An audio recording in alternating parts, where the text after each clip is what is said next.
Na última aula, você aprendeu que as vozes verbais é o comportamento do sujeito frente à ação do verbo na oração.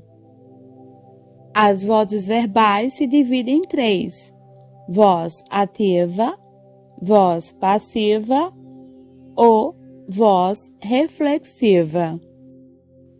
Na voz ativa, o sujeito pratica a ação. É um sujeito agente. A voz passiva, o sujeito tem um comportamento passivo. O sujeito é paciente. A voz passiva se divide em duas: voz passiva analítica, voz passiva sintética. A voz passiva analítica é formada por locução verbal.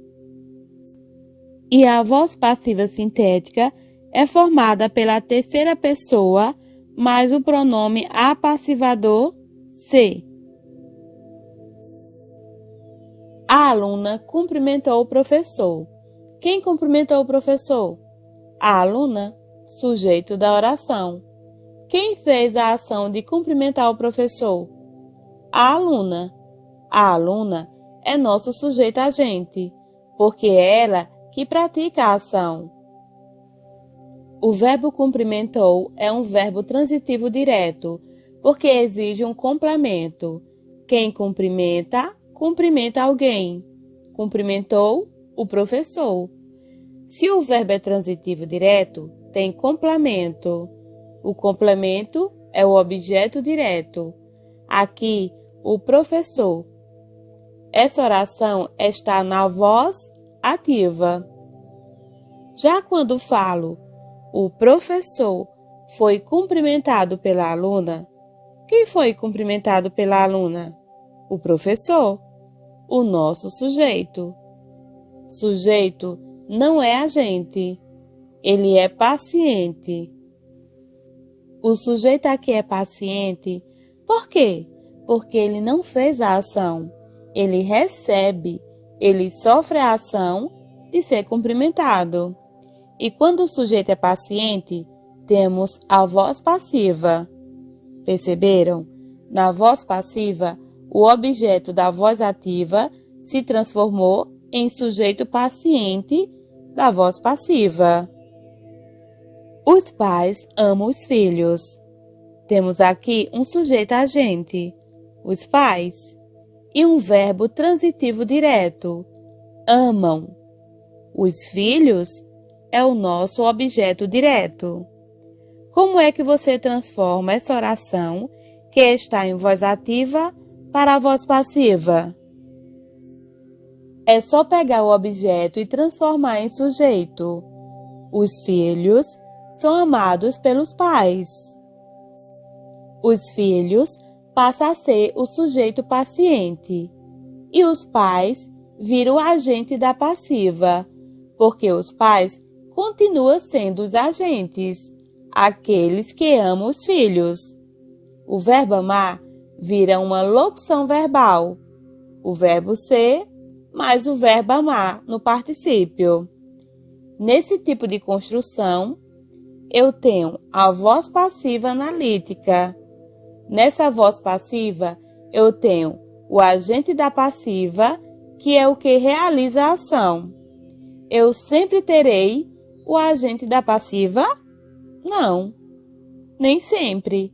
Por exemplo, eu posso falar: os filhos são amados. Observe este outro exemplo. Os pais acordam cedo. Os pais, sujeito agente. Acordam, o verbo. O verbo acordar é um verbo intransitivo. Você consegue passar essa oração para a voz passiva?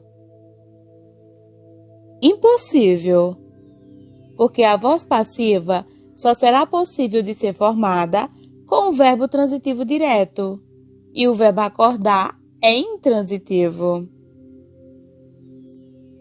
Temos também a voz passiva pronominal, que é aquela apresentada com o pronome se. É na necessidade que se conhece o amigo. Como é que eu sei que é a voz passiva pronominal? Esse pronome ser é uma partícula passivadora, porque eu consigo transformar essa voz passiva pronominal em voz passiva analítica. Veja, é na necessidade que o amigo é conhecido. Como é que você vai saber se o pronome ser é apassivador? Se for possível transformar a voz passiva pronominal em voz passiva analítica.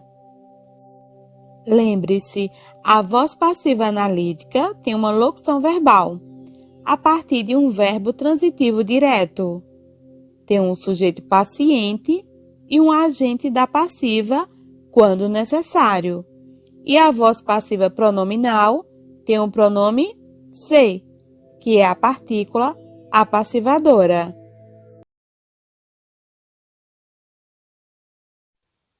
Agora é sua vez de descobrir as vozes verbais destas orações.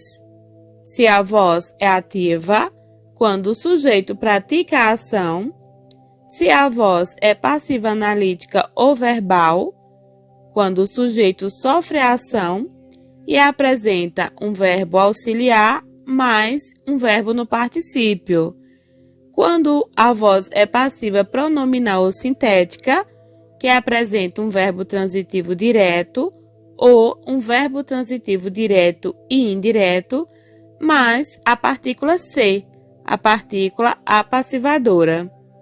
Ou se estão na voz reflexiva, quando o sujeito sofre e pratica a ação, com um valor reflexivo ou um valor recíproco. Ele se iludiu. Ele iludiu a si mesmo. Temos aqui um valor reflexivo. O sujeito pratica e sofre a ação. Voz reflexiva. O aluno leu o livro. Quem fez a ação de ler o livro? O aluno. Voz ativa. O livro foi lido pelo aluno. Foi lido. Temos um verbo auxiliar mais um verbo no particípio. Voz passiva analítica. Roubaram meu carro. Sujeito indeterminado. Toda vez que o sujeito for indeterminado, a voz é ativa. As provas foram conservadas. Foram conservadas. Temos um verbo auxiliar mais um verbo no particípio. Voz passiva analítica. Ana é japonesa. A voz aqui é ativa. Temos o sujeito Ana, o verbo de ligação é, e japonesa é o predicativo do sujeito.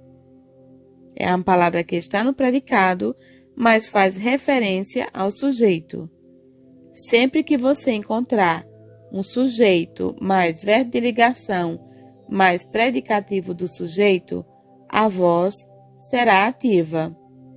Com o verbo de ligação, o sujeito nem pratica, nem sofre a ação. Porém, temos que definir a voz da oração. E, nesses casos, a voz é ativa. O material foi preparado pela professora. O que foi preparado pela professora? O material, nosso sujeito. Esse sujeito é um sujeito paciente, porque ele sofre a ação. E sempre que você encontrar um sujeito paciente, um sujeito que sofre a ação, a voz será passiva. Existem duas formas de encontrar a voz passiva. Você vai encontrar a voz analítica, também chamada de voz verbal, ou você vai encontrar a voz passiva sintética ou pronominal. Para que você tenha a voz passiva analítica, você vai encontrar primeiro um verbo auxiliar. O auxiliar da passiva é o verbo ser. Você vai encontrar o verbo ser acompanhado de outro verbo que vai aparecer no particípio. O verbo no particípio é aquele que traz a terminação dó, embora exista outras terminações. Na oração, o material foi preparado pela professora, a voz é passiva analítica. Percebam que temos o verbo auxiliar, foi, e um verbo no particípio, preparado. Para você identificar a voz passiva sintética ou pronominal, você vai encontrar um verbo chamado transitivo direto ou um verbo transitivo direto e indireto. Nos dois casos, ele é transitivo direto. E o verbo transitivo direto é aquele que pede um complemento sem uma preposição. Esse complemento sem preposição é chamado de objeto direto. Se o verbo transitivo direto vier acompanhado da partícula ser, do pronome ser, essa partícula será chamada partícula apassivadora, PA. Essa partícula ser transforma a estrutura da oração. Ela transforma o objeto direto no nosso sujeito. O verbo transitivo direto pede um objeto direto. Quando você coloca a partícula ser, o objeto direto vira o sujeito. O que você não tem na voz passiva é o objeto direto, porque ele é convertido em sujeito da oração. Na frase compra-se jornais velhos, o verbo comprar é um verbo transitivo direto, que exige um complemento, um objeto direto. Porém, ele vem acompanhado da partícula ser. Então, a partícula ser transforma o objeto direto, jornais velhos, em sujeito da oração. A voz aqui é passiva, sintética ou pronominal. Compra-se jornais. Eu posso até transformar na voz passiva analítica. Jornais velhos são comprados. Estuda-se em casa.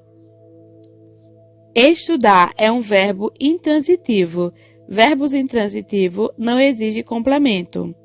O verbo estudar não exige um objeto direto. O pronome ser aqui não é partícula passivadora, mas pronome de indeterminação do sujeito, que podemos chamar PIS. Cria-se aqui um sujeito indeterminado. Em casa é um adjunto adverbial de lugar. Quando o sujeito é indeterminado e vem acompanhado do pronome ser, a voz é ativa. Necessita-se de ajuda. Quem necessita, necessita de alguma coisa. Necessita de quê? De ajuda. De ajuda é o complemento do verbo necessitar, que vem acompanhado de uma preposição. Objeto indireto. O verbo necessitar é um verbo transitivo indireto porque exige um complemento com preposição. Ele aqui está acompanhado do pronome ser. Esse pronome ser não é partícula passivadora, é um pronome de indeterminação do sujeito, que determina que o sujeito é indeterminado. E nesse caso, a voz é ativa. Portanto, é importante identificar o tipo de verbo. Se o verbo for transitivo indireto ou se o verbo for intransitivo e vier acompanhado do pronome ser, esse pronome será pronome de indeterminação do sujeito e a voz será ativa. O pronome ser só será partícula apassivadora quando vier diante de um verbo transitivo direto ou um verbo transitivo direto e indireto, que exige um complemento que seja o objeto direto. E aí a voz será passiva sintética.